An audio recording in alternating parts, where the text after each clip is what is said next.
Welcome, everyone. Thanks for joining us. Delighted to be here with you all.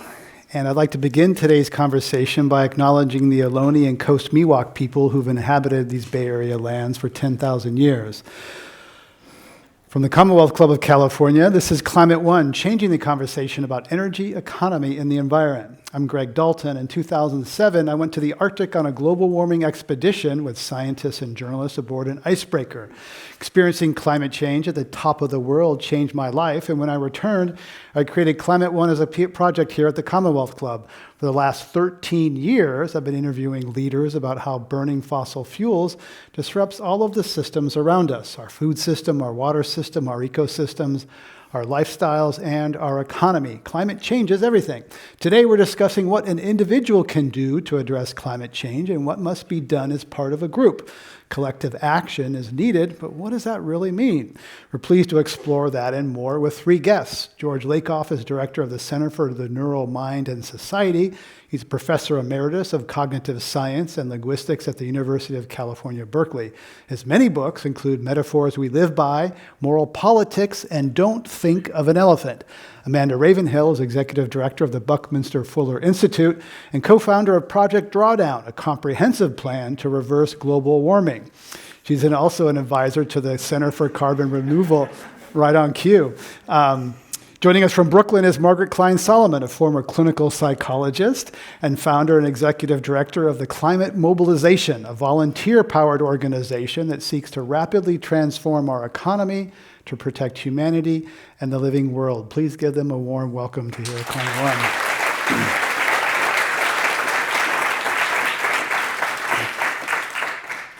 Welcome to you all. Margaret Klein Salamon, let's begin with you. Your dad was a psychoanalyst, you were a therapist with a bright future, and then climate intruded on your life and career. So tell us about your climate epiphany. Yeah, thanks so much for having me. And I think that I, and probably many of us here, did have a climate epiphany like you going to the Arctic. For me, it was a little bit of a slower burn, realizing I used the defense of willful ignorance for much of my adult life. I knew enough about climate that I avoided it as much as possible.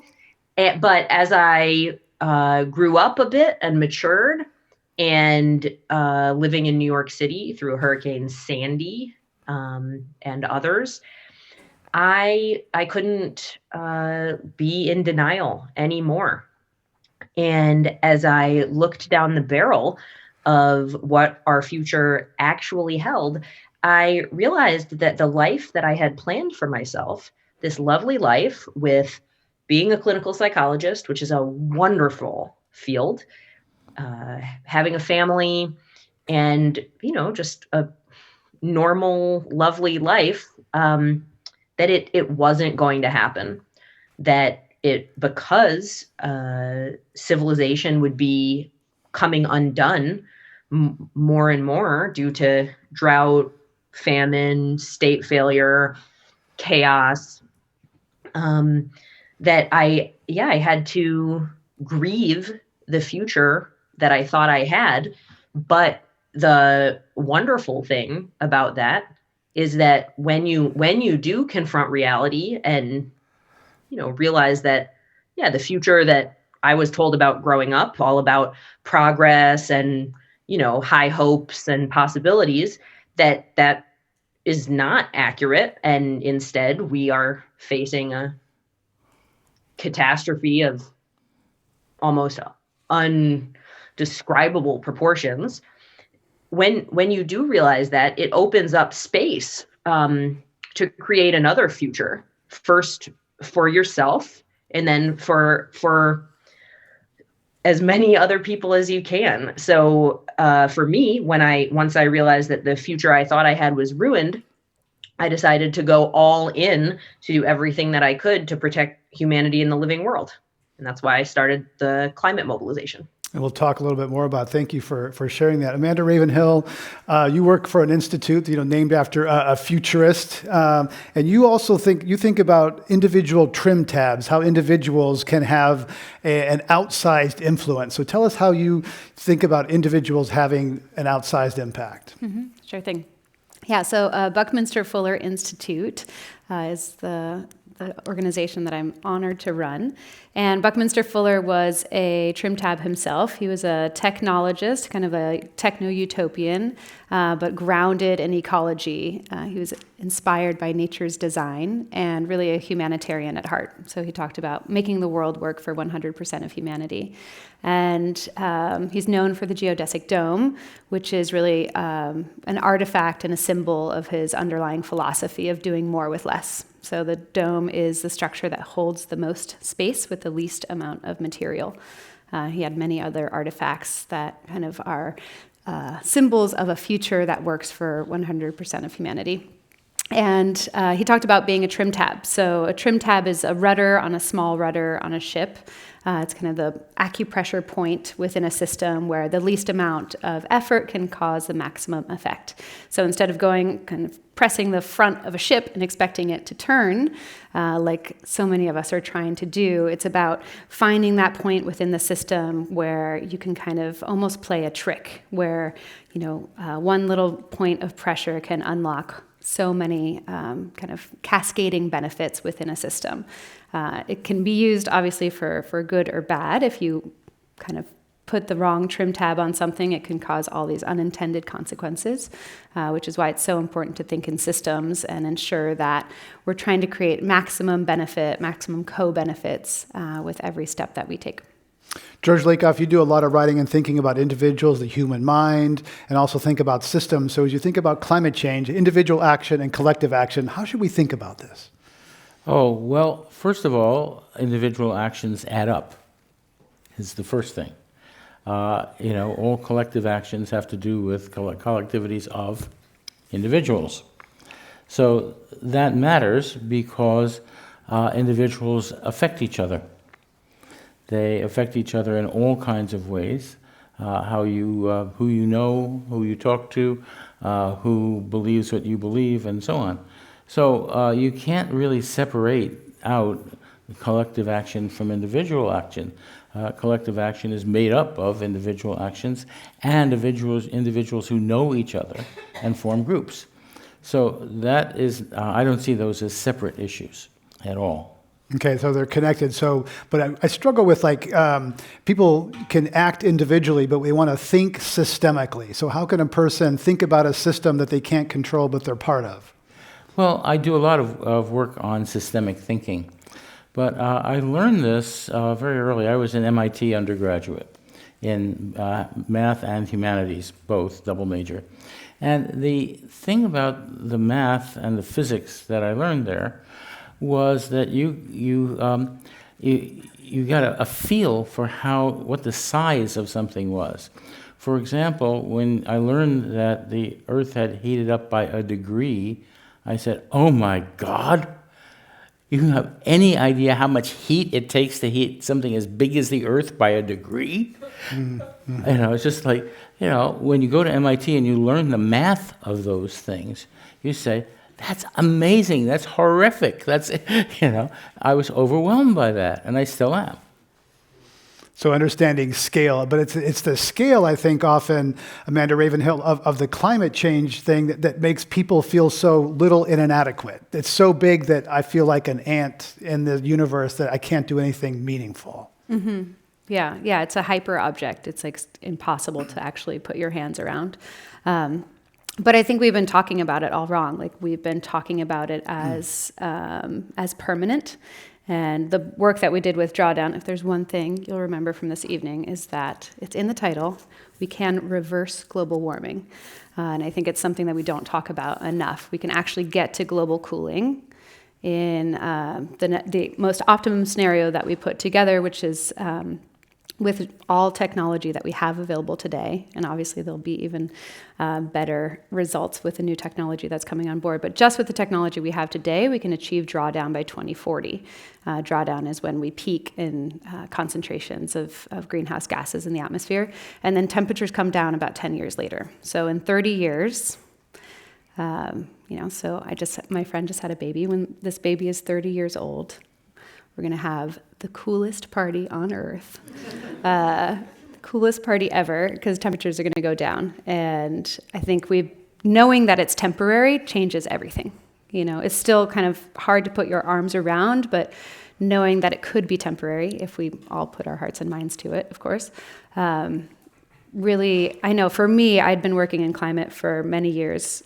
We started Drawdown in 2013. I'd been working with 350.org since 2009, and no one had told us that it was temporary, that it was possible to actually, 350.org, obviously we're talking about getting CO2 concentrations back down, but it wasn't in the conversation that we can actually do this. And it's so, so critical as we're grieving so much, and rightfully so, that we know that it's a temporary state, and we can put our hearts and minds to it and get there.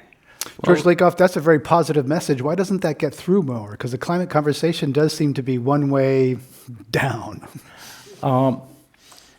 There's a reason for this that has to do with linguistics. The right-wing propagandist Frank Luntz invented the term climate change. The idea was to avoid global warming or global heating at all, which sounded like humans were responsible. And climate change sounded like, well, climate's kind of nice. You think of palm trees, and change just happens, right? So the idea there was to take out all of the human responsibility in the linguistics of that term. And the right wing went out. Luntz got his term, climate change, in when nobody talks instead about global heating right now. If you talked about global heating every time instead of climate change, people would think about it very differently. So I'd like to jump in and suggest a frame that my organization has been pushing for several years now, which is the climate emergency frame. More than 1,350 governments, including 15 national governments and the entire European Union, have now declared a climate emergency.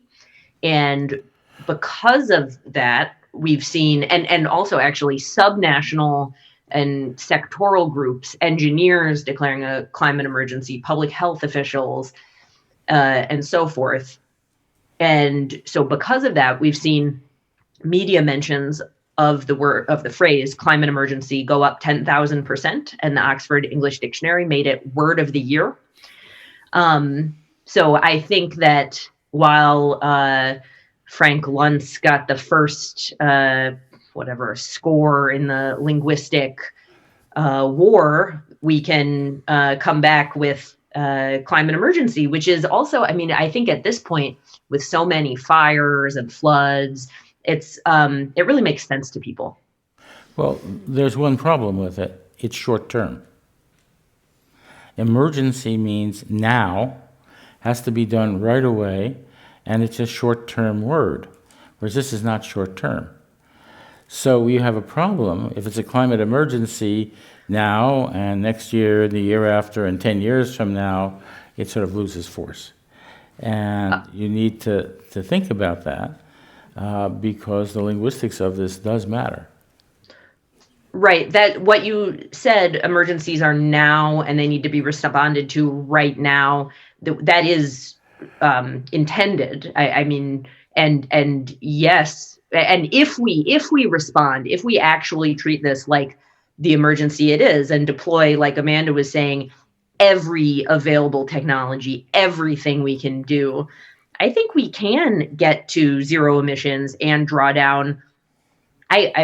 We call for it that as like the Green New Deal does in 10 years or less. So it's true. It's longer than a fire in your house.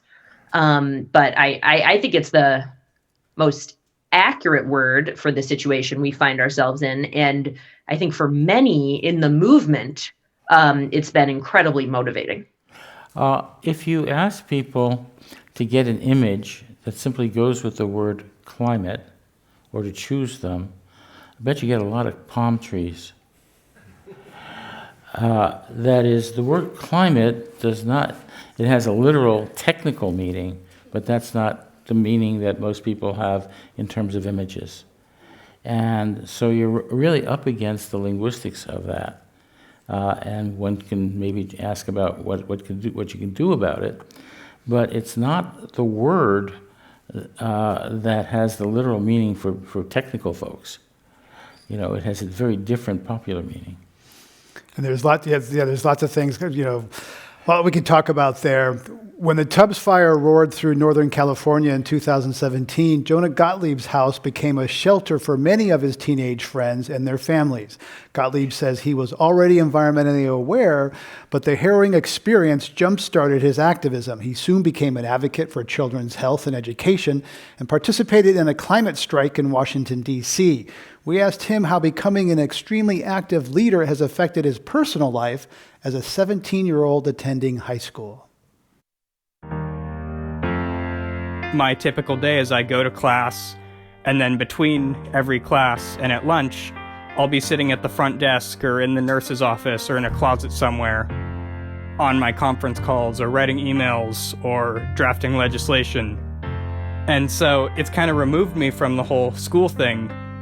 And part of that's a negative, and always thinking, okay, well, if I could go to this party, but, I have that bill to write, and if I don't do that, then that's another day out of the 10 years that we have left to take the action we need on the climate crisis. And so, because I want to maintain my relationships with all my friends here, it forces me to have some work-life balance. Then when I interact with them, I, have to put my work on hold and remember to enjoy my life. Getting to be on conference calls with people around the country every single day of the week has, really brought me really close with so many amazing people and amazing organizers that I otherwise wouldn't have had the chance to meet. I have this entire community of activists around the country who are doing this fight with me.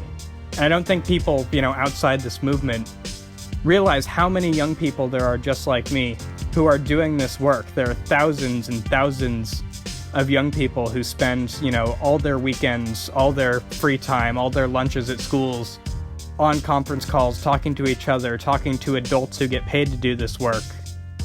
And doing it all, not for money, not for the recognition, not for the clout, but because there's no other option, because the adults are failing us, and so we know that it's up to us. And so it's showing that you don't have to be a big fancy lobbyist to impact your government. I mean, I can't vote in the California primary, and yet I'd argue that my work has changed way more people's opinions and gotten way more people registered to vote than, my one vote ever could.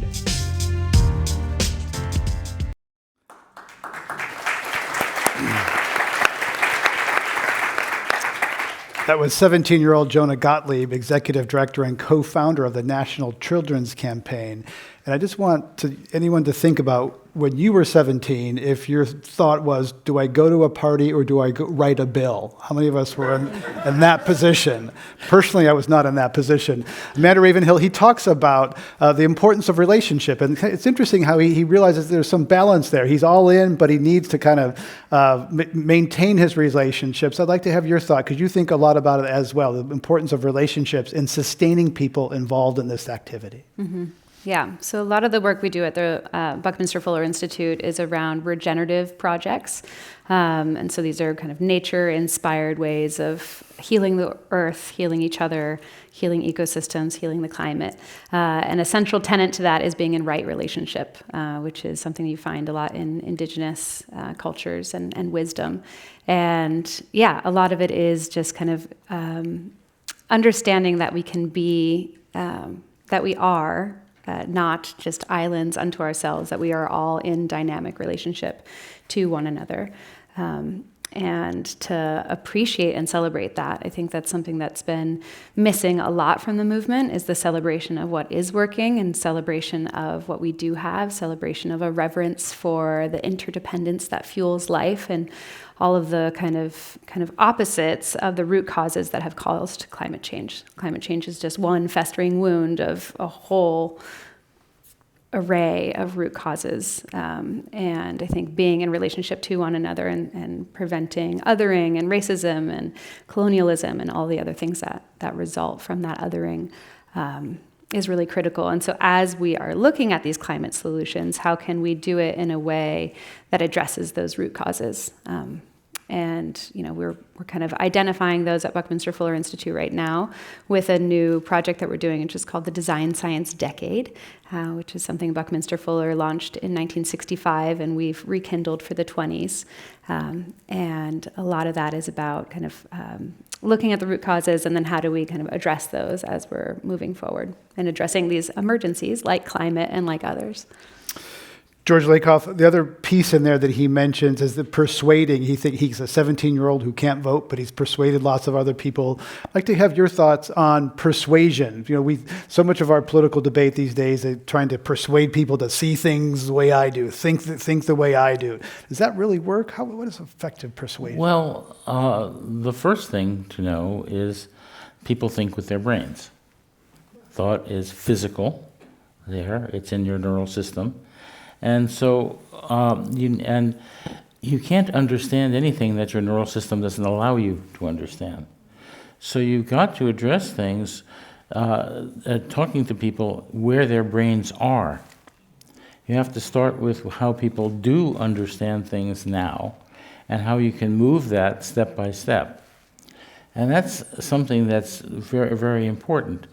A lot of people with respect to global warming, you notice the term climate change, as I said, is the conservative term.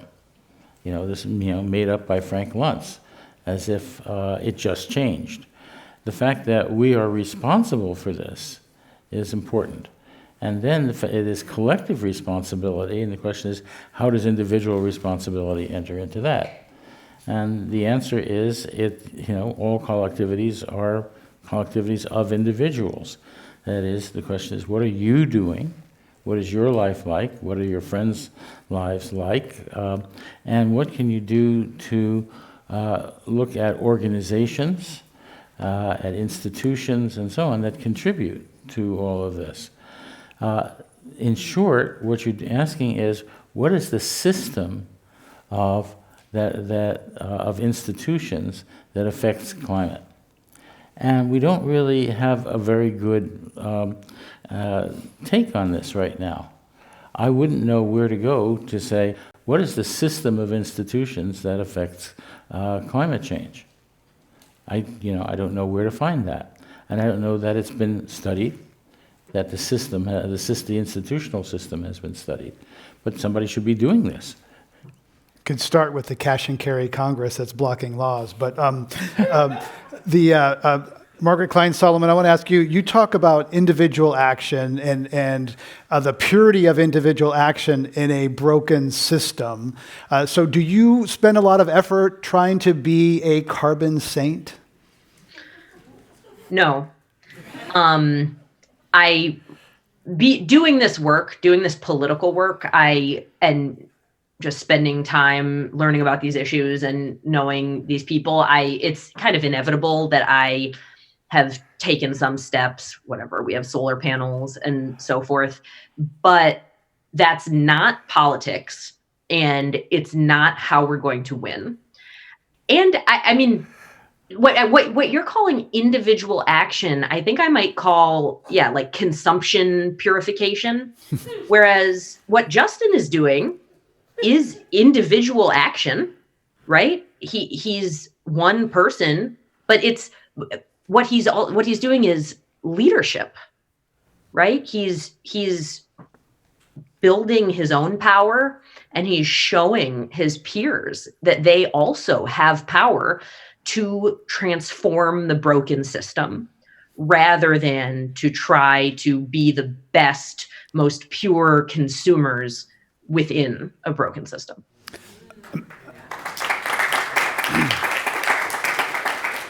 Amanda Ravenhill, you put it a little bit differently. You think that the footprint, the idea everyone goes around thinking about their carbon footprint, maybe buying offsets, agonizing over many decisions. It's a real source of contention in my home with my wife. Like, really? Do we have to, like, every single thing, think about a life cycle analysis of everything that goes in the refrigerator? Really? Amanda, you think that the footprint is important and reductionist. What do you mean by that? Yeah, so a lot of us are talking about kind of moving to zero and moving to having, zero carbon footprint, carbon neutral, moving to zero as war zero is one of the metaphors that people are using now. I think it's just looking at doing less bad, and doing less bad is not going to get us there. And so an alternative would be, what's your carbon handprint? What are you able to do that other people aren't able to do? That's kind of proactive, that you're creating more good in the world. I think more of us we're more capable than we know. And we have access to capital, we have access to people, we have access to all sorts of privilege. If you make more than $35,000 a year, you're in the global economic 1%. Your money is not just sitting in the vaults of your bank and your credit cards. It's being leveraged over and over again for the economy that we don't want. There's a lot that you're doing, maybe passively, with your cash and with all sorts of things it's a different mentality than just trying to go to zero. It's really saying, like, what can I put out there in the world? The question of what can I do the question of what can I do has always been part of the conversation about energy and environment. In 2001, Vice President Dick Cheney weighed in on the virtue of individual energy conservation in the context of national policy. Already some groups are suggesting that government should step in to force Americans to consume less energy, as if we could simply conserve or ration our way out of the situation we're in. Now, conservation is an important part of the total effort, but to speak exclusively of conservation is to duck the tough issues. Conservation may be a sign of personal virtue, but it is not a sufficient basis, all by itself, for sound, comprehensive energy policy. Vice President Dick Cheney addressing reporters in 2001. George Lakoff, personal virtue. I'd like you to address the personal virtue, because a lot of people go around, there's lots of virtue signaling these days. I'm doing my part on climate. I'm a virtuous person. What's wrong with that? That's exactly the issue. It isn't personal virtue. It's being part of a community, knowing community institutions and the values of those institutions and what they do, knowing how communities and cities and states operate in general, which is more than personal. We live in California. We have a governor who is sensitive to these issues. These are political things that are important. The idea that the virtue is in politics a lot. And the question is, in what politics? Where in politics? Who has what levers? What political institutions are there? And then what other civic institutions are there? How do cities work? How does the local governments come into play here? The question is, what are the institutions involved, and what system of institutions matter, and how can an individual connect to various institutions in a system to have some effect, and to know other individuals they can join with to have a greater effect. Well, one way people can connect with institutions, we're in an election year, people can vote. That's one clear way people think they can have a direct impact on institutions. George Lakoff, you've written about biconceptuals, or people who can have different concepts in their brain. These are Obama, Trump voters. So tell us about biconceptuals, who are the swing voters that everyone's interested in right now. Well, a biconceptual is someone who uses one conceptual system for one part of their lives and a different conceptual system for a different part of their lives. There are people I know who are in business, who are very shrewd business people who work very well within the capitalist system, but who then have another part of their lives where they try to do good in the world for other reasons. They are biconceptuals. They say, and they what they say is, I need to make a reasonable amount of money to have an effect on the other part, on the things that are where I can do good in the world. So they say, for that, I have to be a biconceptual. I have to maximize my income. I have to maximize my investments, but also I have to choose the investments so they're not evil. You know, so those are the kinds of balances that many people, especially who are in business and who care about these things, try to do, and they're very difficult balances. Margaret Salamon, I'd like to ask you about, you changed your sense of self when you had the transition you talked about. I'd like to hear your thoughts on people's self-identity as it pertains to what George has said. Yeah, so in this country, we're told from, basically birth, that we are defined by our individual achievements and status and purchases, buying power, and what we buy, and that we're just individual actors. And that mentality is the same mentality if I say, okay, climate change is real and I am going to, get only zero carbon food and clothes and my whole lifestyle. You're still in that individual frame of reference. But what I did, and I think what you did, and I think what Justin did, is realize that, yes, of course, we're one individual. The only person I can fully control is myself.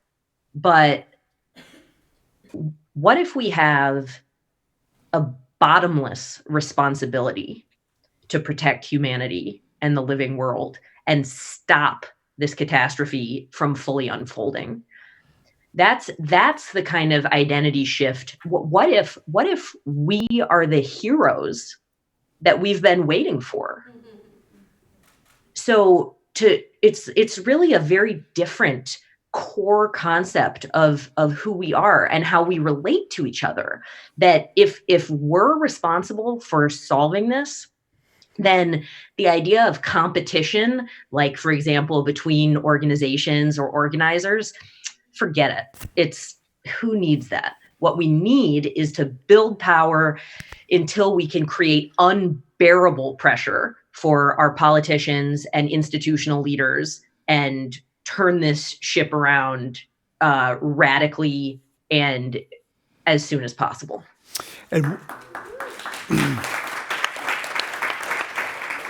And Margaret, you pointed out to me something that I remember experiencing, but didn't really realize that at the moment, that there was a particular, before the midterm elections in November of 2018, there was Rebellion Day 1 in the UK, there was the Sunrise Movement occupying Nancy Pelosi's office, and that all those things kind of created, tell us about the significance of those things coming together, and then I'm thinking about what might happen in this fall with another election. Yeah, so for the last several decades, the dominant paradigm in the climate and environmental movement has been gradualism, meaning let's make small tweaks to our system over years and decades that kind of don't bother people that much. And it's very polite and technocratic.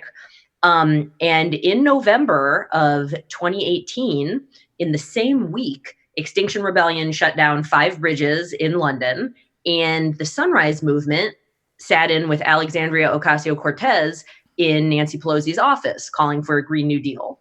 And it was like the earth moved, because that was when we really saw that gradualism as a paradigm it's failed and it's over. Leave it in the past, because only emergency speed, transformative change of all of our systems can protect us. And the only way we're going to achieve those is building a movement that tells the truth, acts like that truth is real, and builds power.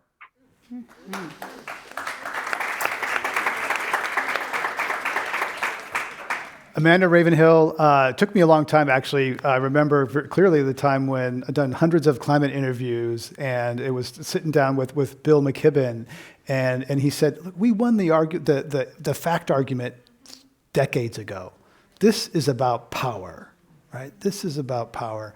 But Amanda Ravenhill, people often only see the paradox of incrementalism as like insufficient, but it seems like all we have sometimes. So would you agree that, should we get away from incrementalism? Is that meaningless and delusional? Perhaps we fool ourselves into thinking we're solving the problem, but we're really not?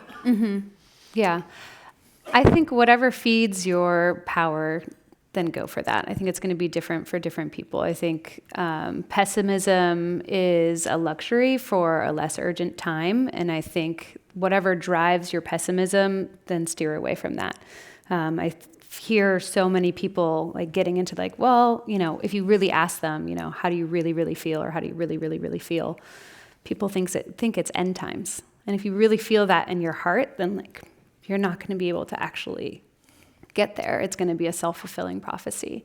And so we have to, whatever kind of feeds your flame, whatever kind of steers you away from that apathy, then I think to each their own. It's going to be different for everyone. George Lakoff. Well, let me tell you about an experience I had teaching in the linguistics department at Berkeley. There was a point at which I had written 4 books applying what I did, cognitive science and the study of metaphors and frames and things like that, to politics and what it means and what people could do. I'd written 4 books on that, and the chair of the department said, those are books on politics, they're not just pure linguistics, they don't count for your promotion. So you will not get promoted. Oh, you love the academy. Yes. And I just said, too bad. One, they are very important, and they're doubly important because they're about politics. But, I had a department chair who just couldn't see that. Good, that's the academic way of thinking, even at Berkeley. But didn't stop me. Okay, so I didn't get promoted. So what? I wrote the books. We're talking about individual and collective action at Climate One. I'm Greg Dalton. My guests are George Lakoff, author and professor emeritus of cognitive science and linguistics at University of California, Berkeley; Amanda Ravenhill, executive director of the Buckminster Fuller Institute; and Margaret Klein Salamon, a former clinical psychologist and founder and executive director of the Climate Mobilization, an advocacy group. George Lakoff, we've been talking a lot about youth and power. Greta Thunberg, Time Person of the Year, incredibly powerful. What is the power of Greta? How do you dare? Shame. Shame, absolutely. She said, you are in charge of my future. How do you dare make it worse? Not only my future, but the future of everybody my age. How do you dare make it worse? I mean, that's power. And I thought also that she really called out adults who sort of pat kids on the head and say, you give me hope, you'll solve it. And she's like, no, you solve it now. Don't wait for us, right? That's a cop-out. Exactly. It is a cop-out. Margaret, I'd like to get your thoughts on the, shame. Oftentimes, I've learned that shame is not a great motivator. That's like people feeling bad about themselves. That's not motivating. So do you agree with that Greta's power flows from shame, and your thoughts about shame as a psychologist? Greta tells the truth, and she doesn't worry about whether that is making people feel uncomfortable or whether it's hurting their feelings. Or really anything. It's just the truth, because that is so important on its own. So whether or not people have a positive or negative reaction to shame, I don't think that's the defining question. People, world leaders, people in positions of power, really all of us should be ashamed that we've let this get this far and this terrible. And through, and obviously there's varying degrees of responsibility, but through passivity, I mean, merely just living your life as normal, we are all perpetuating this system and this lie that it's somehow going to be okay, or we're not going to just hit the apocalypse in just years or very few decades. So Greta, the reason that that's so hard to talk about for almost everyone is because we're so socially attuned, and we worry like, oh, if I talk about the truth of the climate, then this person's going to feel uncomfortable, and this person might feel guilty or ashamed, and this person might want me to, leave the dinner party or whatever. They're going to think negative things about me. And Greta's just over it. I mean, she does not care. She's just telling the truth. Do you ever self-censor yourself in social situations? Not really. Amanda, I'm pretty over it myself. Amanda, do you ever self-censor yourself in social situations about climate? Like, oh, I can't go there now. Can I just live in this little bubble of denial for the next 30 minutes? No, not really. No, I don't like to live. I mean, there's so much good news around it. I think I have a different view than most people. Like the crow's nest upon which I stand on this spaceship Earth is, there's so much good news from where I'm standing. And I see climate as really a reason for this like global renaissance and changing so much of what we do, and bringing about healing for all sorts of different systems. I like to call this time the awkward era, because the good news is getting better and the bad news is getting worse, and it's kind of hard to know. You're like awkwardly in between what's going on. I think if we feed ourselves with the good news and really see that potential of this moment, climate change is bringing us all together. It's making us see that we're all one global community. It's helping us understand systems. There's all of these. My husband here calls me the queen of silver linings, so this is just my character.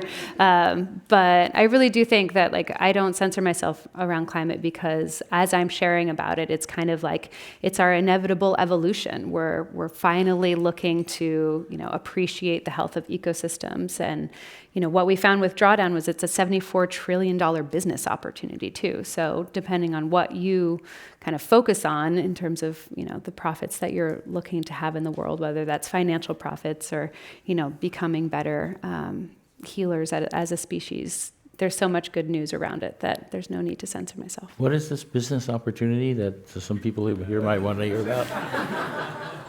Electric vehicles is the number one business opportunity, according to the model that we created. Yeah. But there's so much. Agroforestry, if you add up all the different agroforestry solutions and Drawdown, that becomes the number one solution. And, that's per acre, you can sequester as much carbon as the average American emits in a year. There's so much that we can do that increases the livelihoods of systems, that increases the nutrients in our bodies, that, increases the health of the microbiome in our gut and also the microbiome of the soil, and really brings the earth back to life. We're down right now, obviously, with a mass extinction. 80% of insects are gone by biomass. But we have to take that long view of this being temporary. If we get stuck in the rut of not having as much life, then it'll be a self-fulfilling prophecy. But if we know that it's temporary and we can take this longer view of kind of restocking the earth with life, and in doing so, healing so many other things, then it's a completely different narrative than what you're typically hearing in climate. Can I call you when I get down and you just say that to me? And can you just kind of George Lakoff, that was a classic reframe. She took something that, so how can other people, reframe it the way that don't have Amanda's innate optimism and, reframe climate as a huge wealth creation, joyful opportunity? Basically, it's a technical linguistic problem. That is, how do you take what you have and put it into everyday language with everyday issues, things that people encounter in their everyday lives so that they notice it. If something's not named, if there isn't a word for it, you're not going to notice it. So it's important that we have words for all those things you're talking about, as they occur in everyday language, not just as technical terms, but as part of what you see around you. That is a matter of language creation. And language creation exists, it's there. Every advertiser is involved in language creation. And, basically, we need to understand what kind of language creation we need to be engaged in, what language we have to create, how do we get it out there, what are the ways to do this, how does the media help, and so on. I mean, this is, a technical thing that has to do with language and the way language gets into the population through the media. So, unless you're talking about the media and how the media changes and how new language and new topics get into the media, you're not going to succeed. Yeah. George Lakoff, there's a lot of talk about hope and optimism. What's the difference? Optimism, hope says there's something impeding you. Hope says there's something in the way and you've got to get past it. Optimism just says, look ahead. You don't have to assume that there's something impeding you. Just go and do what you need to do. Optimism has to do with vision. Opta, right? Has to do with vision. Look at what's ahead and do it. Versus hope, where there is something against it and you have to overcome what's against it. So how do you feel about our climate prospects? We need to be optimistic. and look, it's very clear that there are things against it. The coal and gas and oil industry is against it. There are lots of institutions in society that are against this. There are political parties, there's at least one political party that's against it, and that's supporting the opposite view. And the question is, how do you overcome all of those issues? Well, I think, you need to know what the problems are, but you need to be optimistic and just go for it. Margaret Klein Salamon, you talk about how for people to understand, to connect with climate, they have to confront some very difficult feelings about it. And that some of those obstacles are shaded by gender. What boys are taught about fear and sadness, and girls are taught about anger and envy. And this is in your forthcoming book. I'd like you to share that with us. Sure. And yeah, my forthcoming book, Facing the Climate Emergency, How to Transform Yourself with Climate Truth, is a self-help book for dealing with this overwhelming and incredibly emotional challenge. Almost everyone in this country censors and judges their feelings. And this is, as a therapist, one of the main things that I worked with people on is to not do that, to approach all emotions with compassion, curiosity, and lack of judgment. There's no such thing as a thought crime or a feeling crime. The only thing that has a moral weight in the world is our actions. So paradoxically, by allowing ourselves to experience our whole range of emotions, even bad ones or irrational ones, we actually gain the most control over our actions because we can bring those feelings into a synthesis with our rational mind and our values and choose how we act.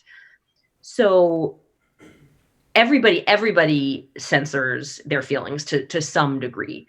And as you said, a lot of that, it is gendered, what we were told growing up. Boys don't cry, be a man, get over it, girls shouldn't be mean or angry are two kind of typical emotional patterns. It's different for every person, but what's really important is that all of us feel everything.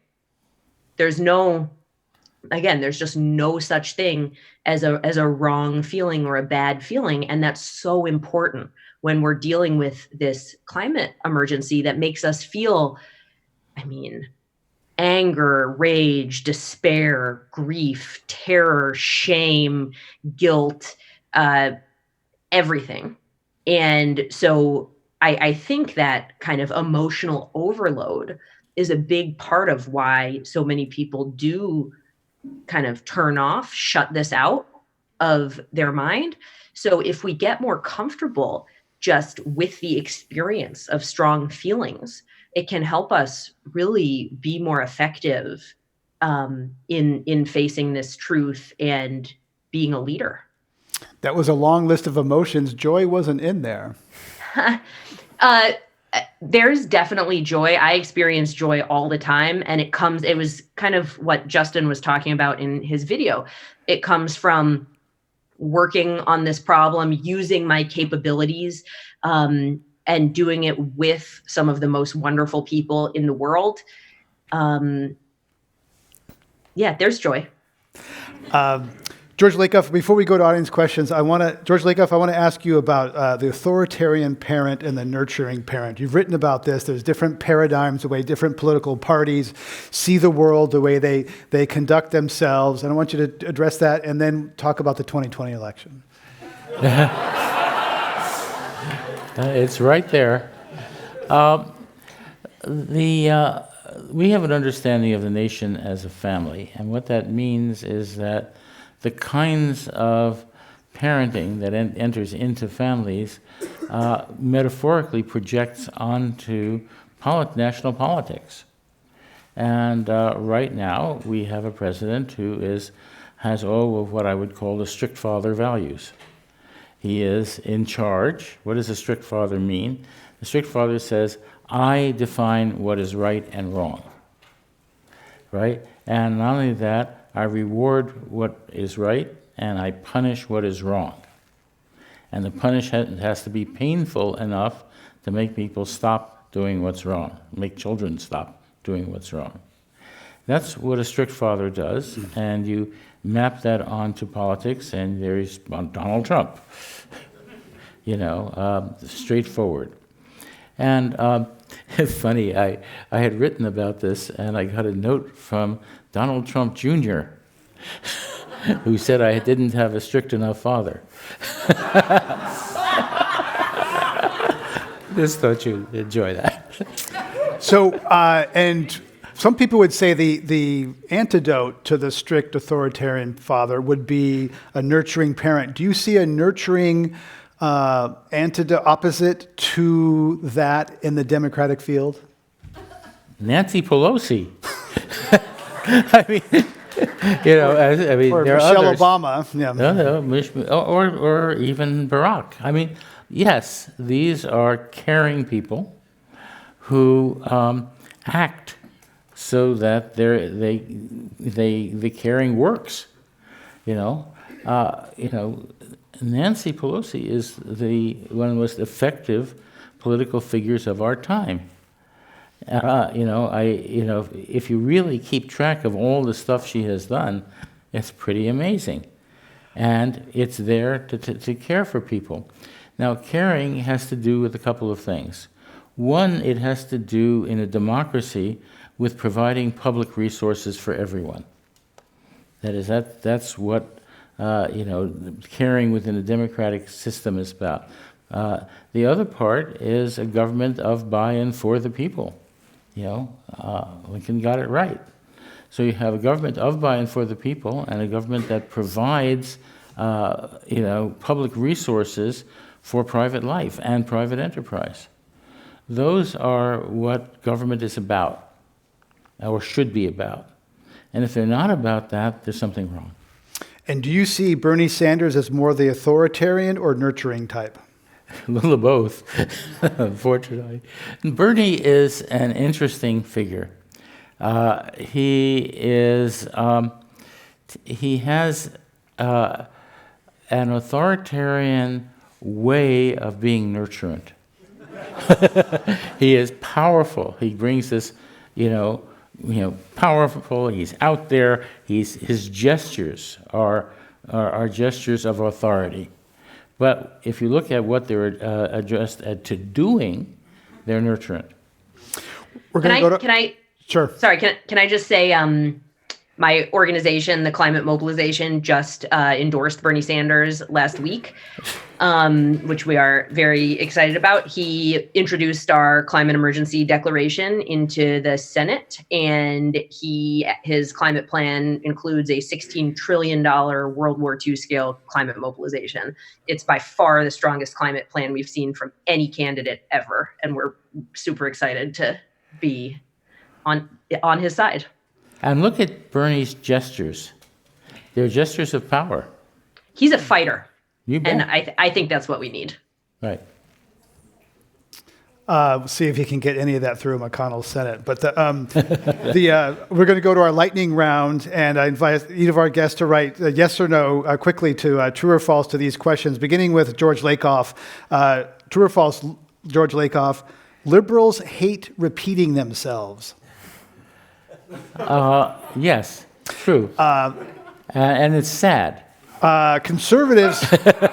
Because repetition matters. So the next question is, these are ones, conservatives know repetition is the key to a winning message. George? Oh, hell no. You have to have repetition. So Amanda Ravenhill, true or false, empowering women and family planning are two large climate levers that people don't know or talk about enough. True. True or false, Margaret Klein Salamon, you used to live your life as a resume polisher. True. And also for Margaret, now you're a climate warrior. True. Amanda Ravenhill, true or false, anything that feeds apathy is dangerous. True. Margaret Klein Salamon, a person who has a big carbon footprint and claims they are about climate, a person who has a big carbon footprint and claims they care about climate is a hypocrite with low credibility. Sometimes true. True or false, George Lakoff, you have made personal sacrifices to reduce your carbon footprint. It's an interesting question. True. For a number of reasons. You wrote a book about that, I know, but, right. but I mean, because I don't see it as sacrifice. I mean, I see it as a way of life. So it's about the frame. It's about that. Okay. There's a whole bunch of things I could mention, beginning with my wife's amazing garden. Gardens are very important in doing these things.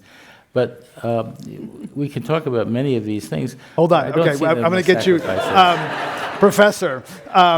True or false, George, you feel guilty about your personal carbon footprint? No. Last one for Margaret Klein Salamon. Some people view your organization as full of jerks. Sometimes.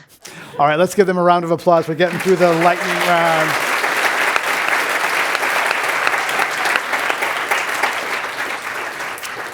If you're just joining us, I'm Greg Dalton. We're talking with George Lakoff, Amanda Ravenhill, and Margaret Klein Salamon at Climate One about individual action and collective action, what we can do to address climate change individually and collectively.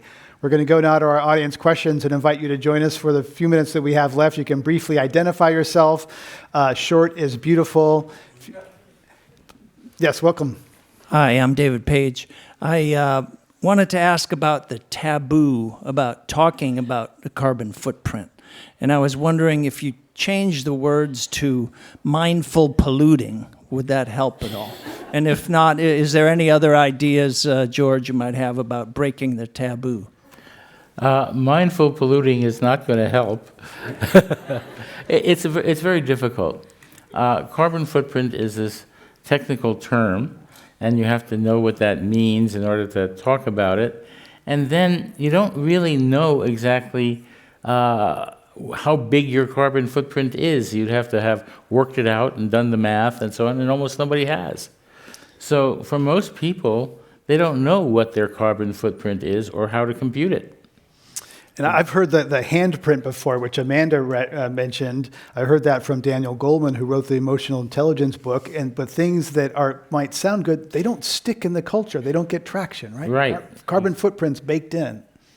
Yeah, it says it's a carbon footprint, but again, nobody knows how to compute it. I mean, there's a technical way to do it, but most people would have no idea of how to do it, and would not know if it's big or small or or whatever.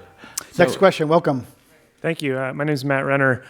George, I just wanted to get up and Hi, thank Matt. you. Hey, and tell you how much I love you and appreciate you. And Good to see you, Matt. your class, just speaking of individual action, set me on my personal path. And I wanted to give you a softball. I want you to just talk a little bit about your legacy in terms of the impact one person can have in a lifetime, and from a place of just really appreciating everything you've done for me. Well, Matt is a very good example of one of the more than 10,000 students I've had over more than 50 years of teaching. When you teach, I've taught at Berkeley for 44 years, and at Harvard and Stanford before that. And 51 years of teaching means you teach a lot of people. And in a way, it doesn't matter. People would think, well, what I do is I teach cognitive science, I teach linguistics, and I teach application of that to everyday life and politics, right? And when I talk about politics, the people in my department got very unhappy. As I said, I got denied promotions for writing books that talked about politics. Too bad. And, but the point was that I've had over 10,000 people like Matt in these classes. That is an amazing thing to be able to do. To be able to teach 10,000 students in 50 years is a wonderful thing. I couldn't think of a better way to spend my life.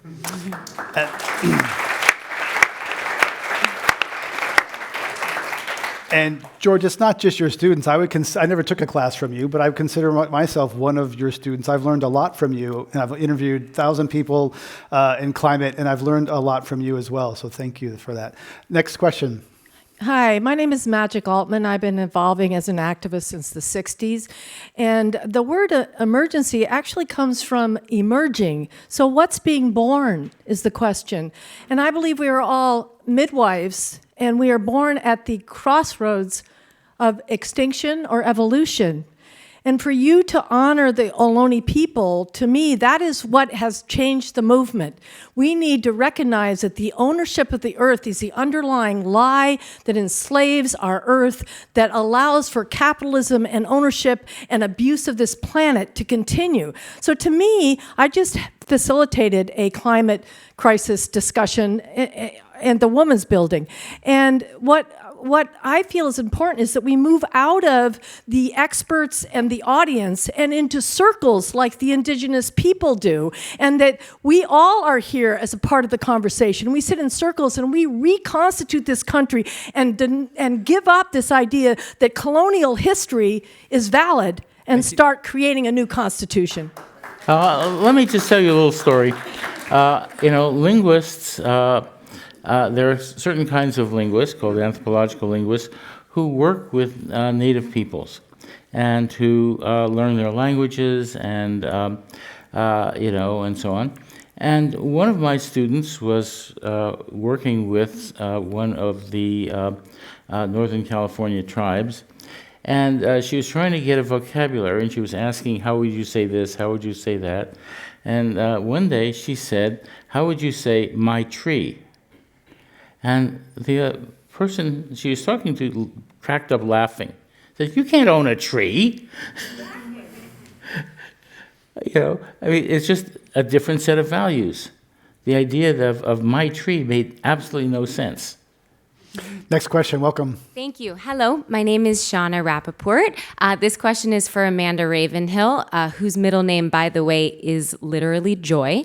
I'd love to also hear Margaret's thoughts on this question as well. And it comes back actually to the subject and title of this evening's event, which is Me versus We.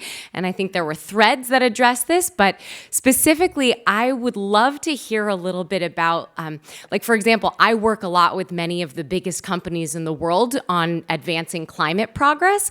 How do we actually shift the paradigm while we're still existing in this current system of maximizing short-term profits, maximizing individual gain, to one that truly includes the collective we? Thank you, Shauna. So Buckminster Fuller did this really great analysis around 1970, and he said that we actually have the technological capability of taking care of everyone on the planet at a higher standard of living than any have ever known, and that it no longer has to be you or me, but really we. He said it would take about 50 years, do the math, from 1970, for us to kind of wake up to this new reality, and that we would build all the kind of right tools for the wrong reasons first.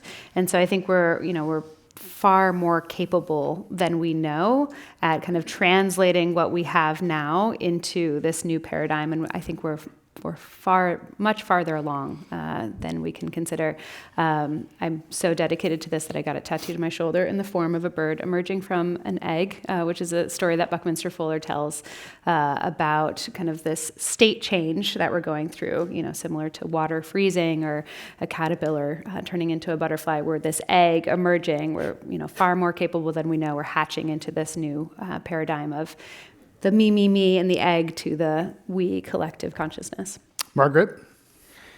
Yeah, the only thing that I think I really want to add is I think what ultimately is going to get us there is the understanding that on our current path, our current narcissistic, individualistic path, lies only devastation, mass death, that we really don't have a choice, or actually we do have a choice, but the choice is collapse or transform. And so what has previously been viewed by many as altruism versus selfishness, what we're realizing when we see what's happening on our planet is that really there's only one way for any of us, even individually, to have a future.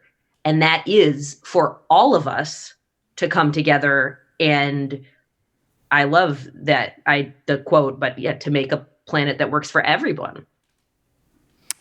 And this is true in businesses that have products of any kind.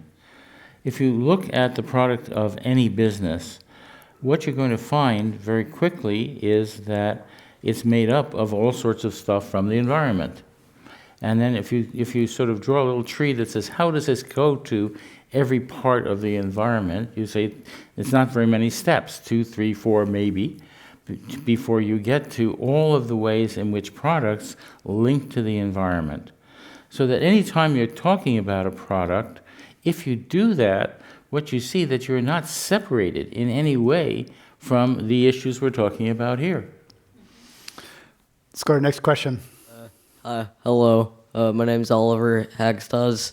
I just want to say thank you to the other person behind me bringing up Native American stuff and capitalism.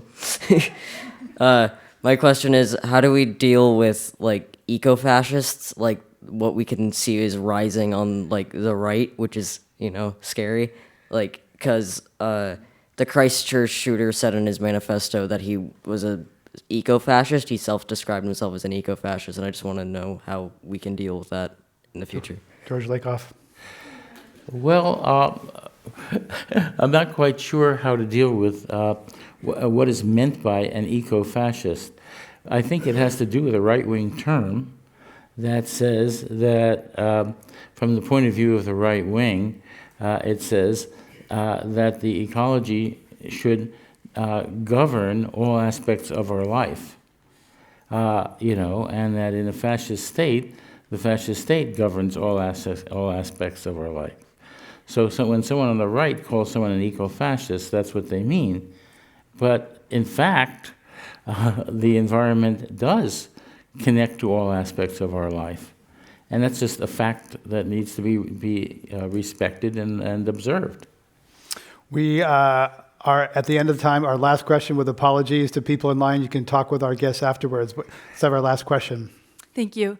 I just wanted to ask the panel if they believe that there was dissonance about Climate One putting an ad about an 11-day luxury cruise before the show. Thank you.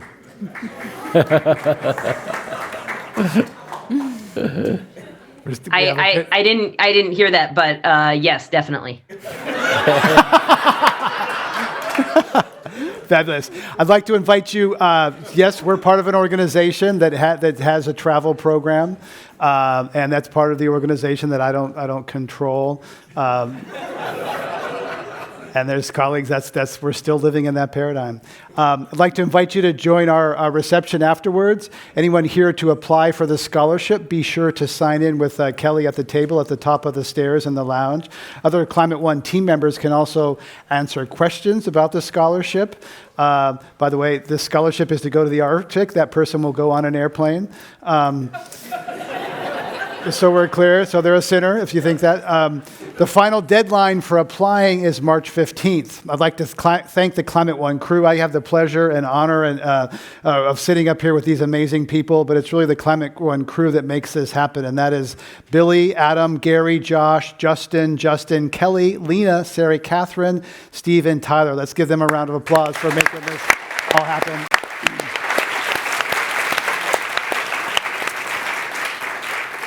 And I'd like to give a special thanks to Margaret Klein Salamon for staying up late and joining us remotely from Brooklyn. Thanks so much. We've been talking about what an individual can do to make a difference on climate change. What does getting off meat or going solar mean for you as a person, and the climate as a complex system? We've discussed the framing of climate as a public concern, morality, the need for collective action. I'm Greg Dalton, and my guests were George Lakoff, author and professor emeritus of cognitive science and linguistics at the University of California, Berkeley; Amanda Ravenhill, executive director of the Buckminster Fuller Institute, co-founder of Project Drawdown; and Margaret Klein Salamon, founder and executive director of the Climate Mobilization and Advocacy Group. Podcasts of this and other Climate One shows are available wherever you get your podcasts. Please help us get more people talking about climate by giving us a rating and review. It really does help. And please help us complete our survey at climateone.org/survey. Everyone who completes it will receive a chance to win one of 8 $250 gift cards. Thanks for joining us. We'll see you next time, everybody. Thank you, George. Thank you. We'll go back and get our